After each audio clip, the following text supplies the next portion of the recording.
بسم اللہ الرحمن الرحیم نحمده ونصلی علی رسوله الکریم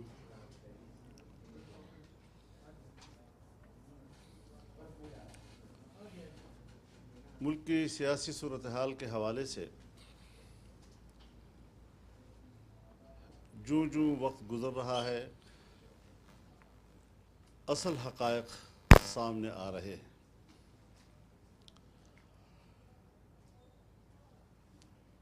عمران خان ہو یا ان کی قیادت میں پی ٹی آئی، ہم نے 10 سال سے زیادہ عرصہ ہوا ان کے بارے میں جو قوم کو کہا تھا اور بڑے دعوے کے ساتھ ہم نے یہ بات کی تھی، حقائق تک پہنچ کر ہم نے یہ بات کی تھی کہ یہ ایک بیرونی ایجنٹ ہے،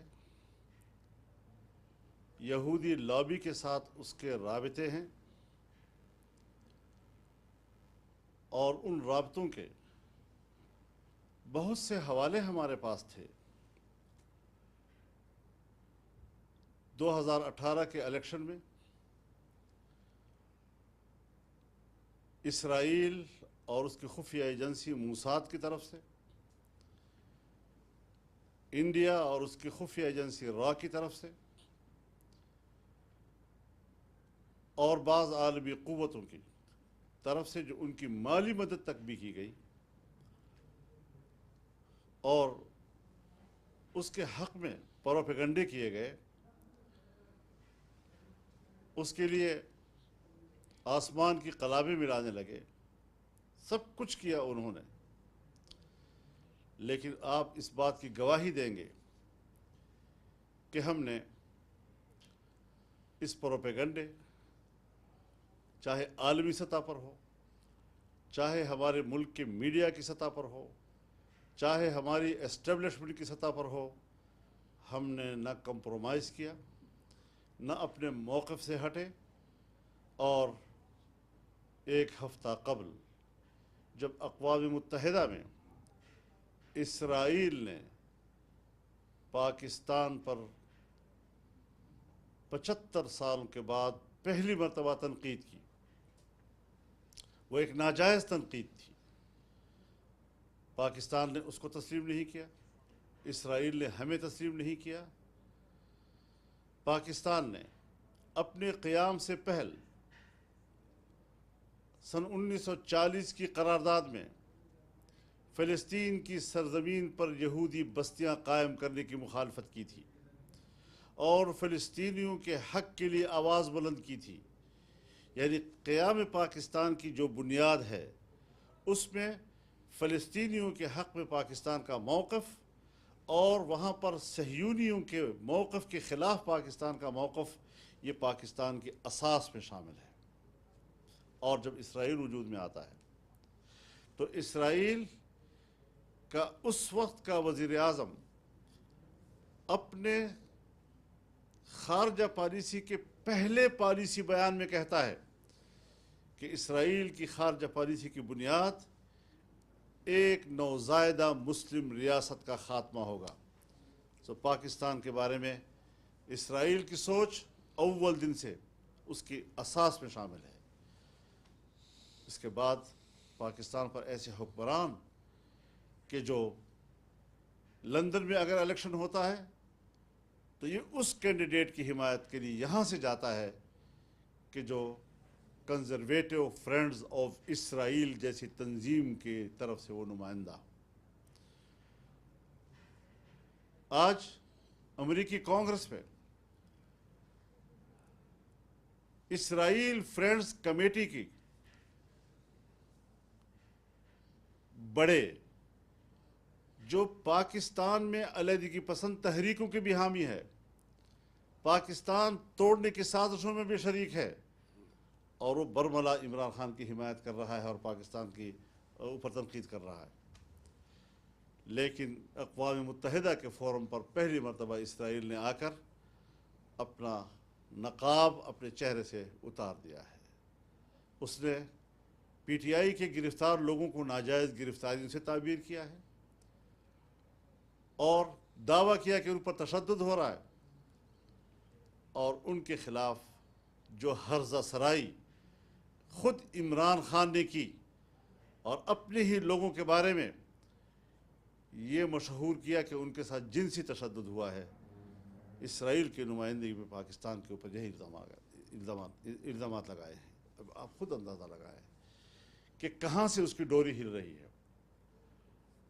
آج آپ کو معلوم ہے جب اس کی حکومت ختم ہوئی تو اس نے ایک سفید کاغذ لہرایا، اپنے آپ کو مظلوم بنایا، چورن بیچا اس نے کہ امریکہ نے میرے خلاف سازش کی ہے۔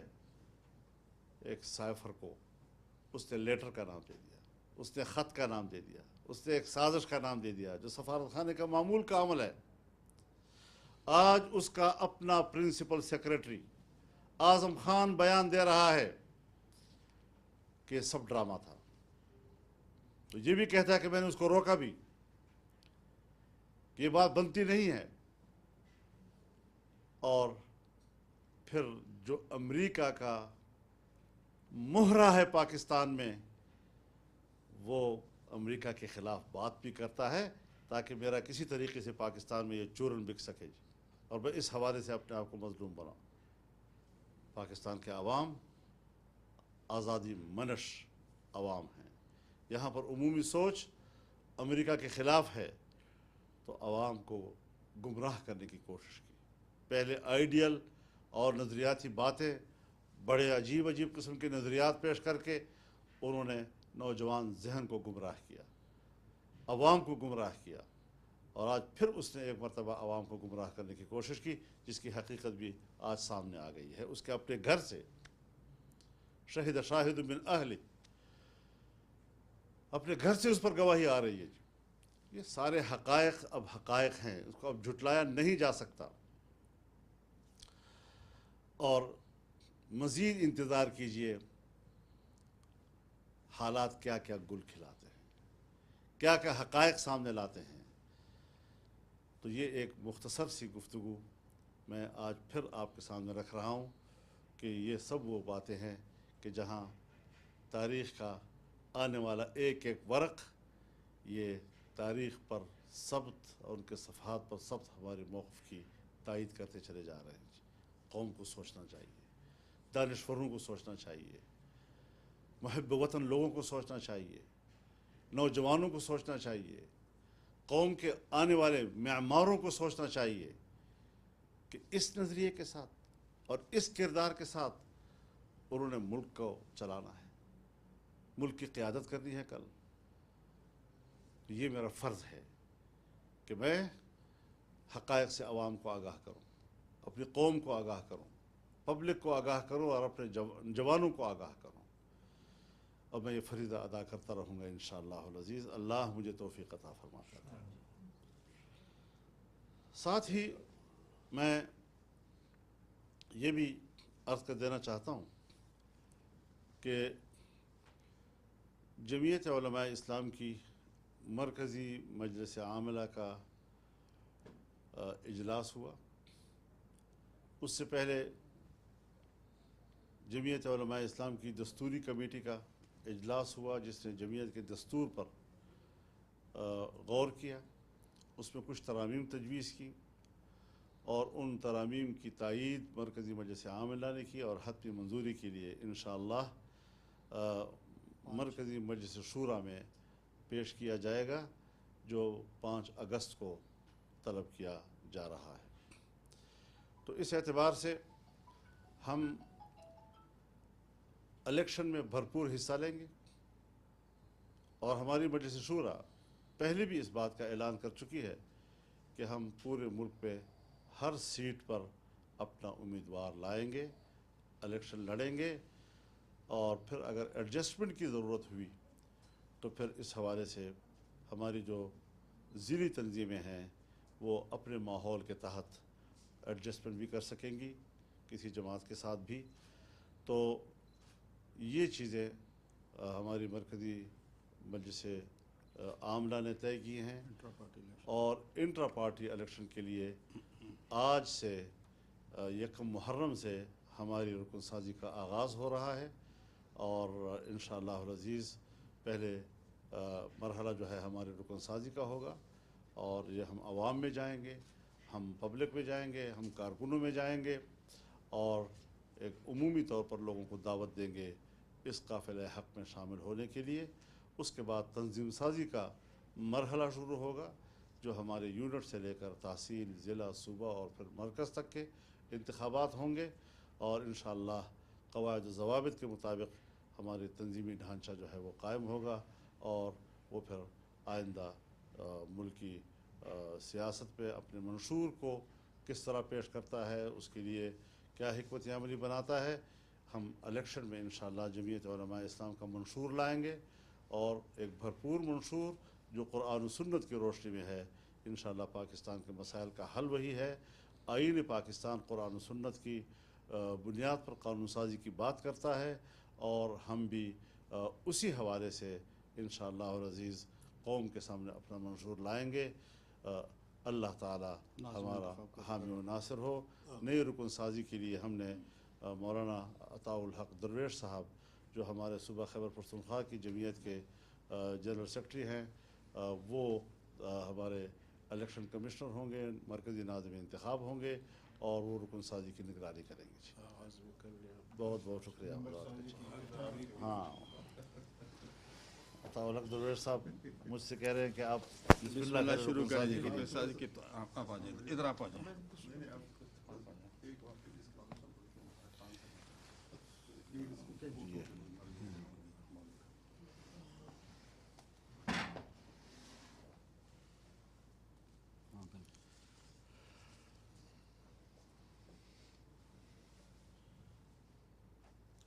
₹100 بھی نکالے۔ بالکل جی۔ حیدری صاحب آپ کے بھی؟ حیدری صاحب بھی کریں۔ جی ہاں، بڑے غوری صاحب کا، حیدری صاحب کا، غلام قادر صاحب کا۔ فیس کتنی ہے جی؟ جی ₹100 رکنیت فیس ہے۔ امیر صاحب سے 1000 نہیں، فیس تو اصول کے مطابق آگے باقی بخشش ہے۔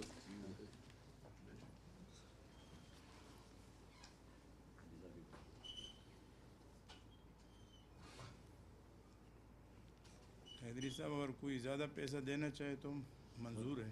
خوشی سابق ڈپٹی چیئرمین ہے تو 5-10 ہزار کٹھے دے سکتے ہیں۔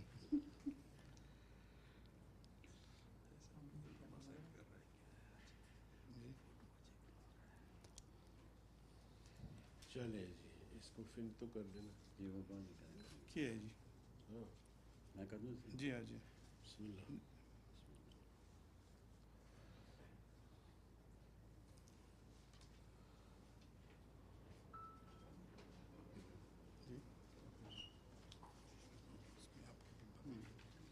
آپ کر کے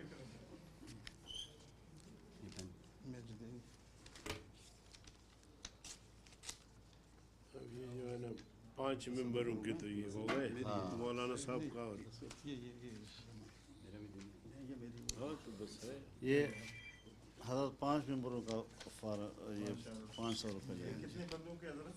5، اس میں ہمارے تو نہیں آئے گے۔ جو بھی جتنے بھی آ بس سکتے ہیں، جتنے آ سکے۔ 500 اور نکال لیجیے۔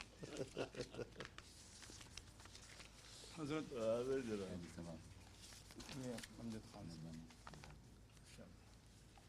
یہ 500 قیمتی ہے، حیدری صاحب نے جو بچتا ہے پھر مجھے واپس دے دو۔ فیروزی خان صاحب کو بھی لے لیجیے۔ شکریہ۔